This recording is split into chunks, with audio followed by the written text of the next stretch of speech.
Your friend will. Your friend will declares. Your friend will declares. Don't be a dick. Hey guys, what's going on? It's William, and today I'm bringing you a new series which I think is going to kick ass. It's tutorials on the new game created by Hi-Rez Studios. You might know them for Tribes Ascend, that amazing first-person shooter that got released not too long ago out of beta, but it's been in beta for quite a while. Anyways, it's called Smite. It's basically a third-person League of Legends. It's a new MOBA, and it kicks a lot of ass. It pits gods against each other. Anyways, note everything being said in this video could change at any time. This is simply the way it is while I'm playing right now during the closed beta. Anyways, the first tutorial I'm going to release is Odin the Allfather, the Norse god, motherfucking badass. First, let's talk about abilities. Odin's first ability is his passive, known as Bird of Wisdom. Odin's view is 200% the size of everyone's average view radius, always, the entire match, because it's his passive. Odin's first actual ability, though, I'll just call them 1, 2, 3, 4 as they are on the default controls, but as you can see on mine, I changed the controls up a bit. But Odin's 1 is Lunge. Odin lunges to the location which is targeted. This is the best off for finishing enemies that are close to dying, or saving yourself when you're at low health. Damage done, mana utilized, and cooldown time differs by level. The second ability, Odin's Shout. Odin roars, invigorating his allies with an attack buff lasting 7 seconds. This is best saved until you use your ultimate to trap them in the arena, or for taking down towers with your partners and minions. Odin's third ability, Gungnir's Might. Odin uses a speedy melee attack, hitting the enemies in the area of effect for the damage of 70, 115, 160, 205, or 250, plus 100% of your physical power, and slows all enemies in the area by 30% for 2 seconds. But during the time of the cooldown, all of the passive abilities created by this ability are nullified until the cooldown duration is complete. This ability is best used for poking enemies or quickly finishing off a remaining minions near a tower.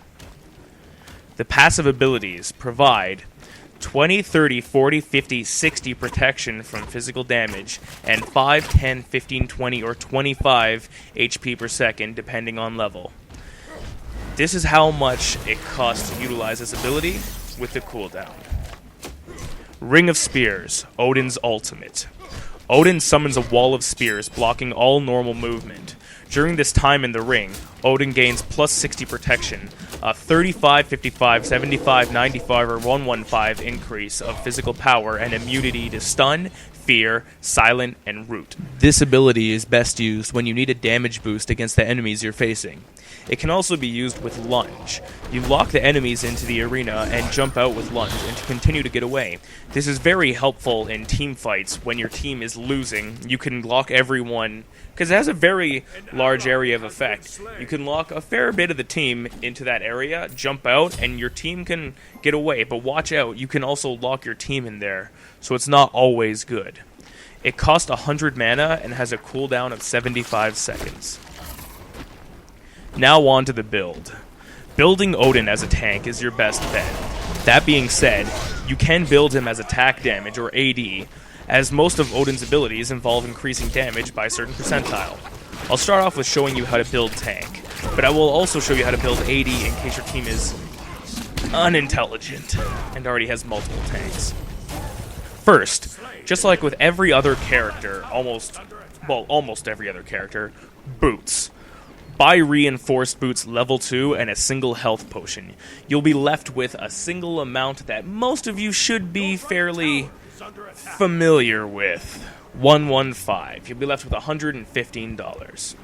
These reinforced boots will give you a speed boost of plus 15% with plus 15 physical protection, plus 15 magical protection, and plus 10 health per second. If this sounds familiar, then yes, it is exactly what the auto buy will buy at the start of a match for this character. If you wish, you can have auto buy on before the match starts and then turn it off just as it begins, because you'll already have everything bought and you can get to your location faster, which can prove to be very helpful as you can get some kind of advantage over your enemies. Well, not everyone will, but there are times when you can get to a position faster and get into a vantage point, and then take out the enemies before the minions even spawn, which is pretty useful. Level the boots up to level 3 as soon as you can, preferably before you buy anything else. If you must buy anything before buying level 3 boots, buy my second item on the list, which is Hide of the Neiman Lion. Level 1 will increase your physical protection by 30 and health by 50. After leveling to level 3, you'll get a passive ability that reflects 25% of the basic attack damage. The third item you should buy is Sovereignty. Level 1 will increase your physical protection by 25 and health by 150, and its level 3 passive is that all the allies within 40 feet gain a plus 20 physical protection increase. At this point, you should already be tanking it up quite hard. So you have the choice between what you should buy next. Depending on the situation, you might need to buy different items. The first item you should consider is Mystical Mark. This item increases your physical protection by 20 and health by 100, and at level 3 will give you a passive to deal 30 magical damage per second to enemies within 20 feet, which, since you're a tank, will be considerably amazing in helping you take out multiple enemies. The second item you should consider is Witch Stone. The Witch Stone is an item that will increase literally everything useful to you. Plus 15 physical protection, plus 5 physical power, plus 5% attack speed, and plus 100 health only at level 1. At level 3, you get a passive that slows all enemy attack speeds by 50% and physical power by 25 within 30 feet. The final item you should consider is a Stone of Gaia. Found in the magical protection item list, at level 1 it has plus 30 magical protection, plus 5 HP per second, and plus 3 MP per second. At level 3, you'll get a passive that regenerates 0.4 of your total health per second. It does not matter in which order you buy these last 3 items, it's just imperative that you have them all at the end. It really depends on your situation, I guess. If you need more magical defense, get the Stone of Gaia. If you don't, get the Mystical Mark. If you're feeling kind of weak, which by now you should be, get the Witch Stone. Witch Stone. Witch Stone. If you're going for 80, you're no longer the splooge hole for the entire enemy team to beat off into. Now you're on the offensive, a completely different playstyle. You're going to need to focus on getting someone else to get hit while you deal damage upon the enemy team. That being said, you're going to need to build up some mana as well so you can attack with your abilities, which you don't need to do very much as the tank.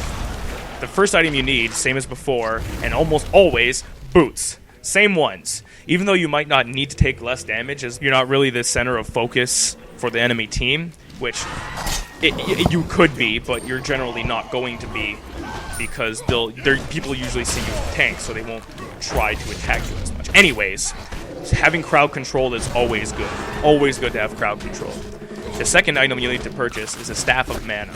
Staff of Mana level 1 will increase your physical power by plus 10, mana by plus 100, and plus 3 MP per second. This item has no passive at all at level 3, but you'll no longer need to worry about mana for the rest of the match.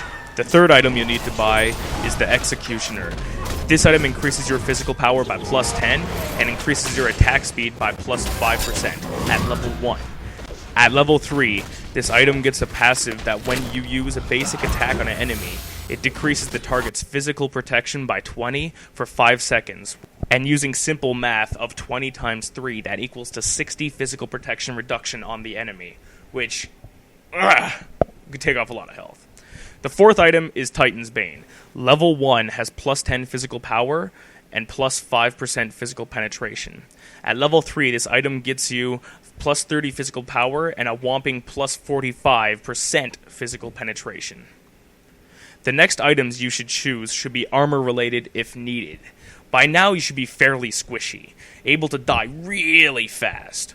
If not, and you're still doing fantastic with this build, go for a lifesteal item called Soul Eater. This item will give you a plus 5% physical lifesteal, plus 5% attack speed with plus 100 health at level 1. At level 3, this item gives you a plus 10% physical lifesteal and plus 10% attack speed to all allies within 30 feet. Thank you guys for watching my Odin tutorial. If you want me to keep these up, just tell me. If you want me to expand upon anything, like show you how to use the abilities to the best effects, to the best combos, tell me. I'll show you guys all the tips and tricks to this game and how to kick ass. That being said, I can't help your partners. Your partners tend to generally suck in most MOBA games, so you're going to have a bad time if you're not expecting to have bad partners in these games. But if you can get a bunch of friends and then follow my tutorials or follow tutorials online, I really don't care if you follow my tutorial or not, just go and play more MOBA games like Super Monday Night Combat and Smite. They're fantastic games and they need a bigger community, and we need to support developers like these. Thanks guys for watching my video. Your friend Will declares, don't be a dick.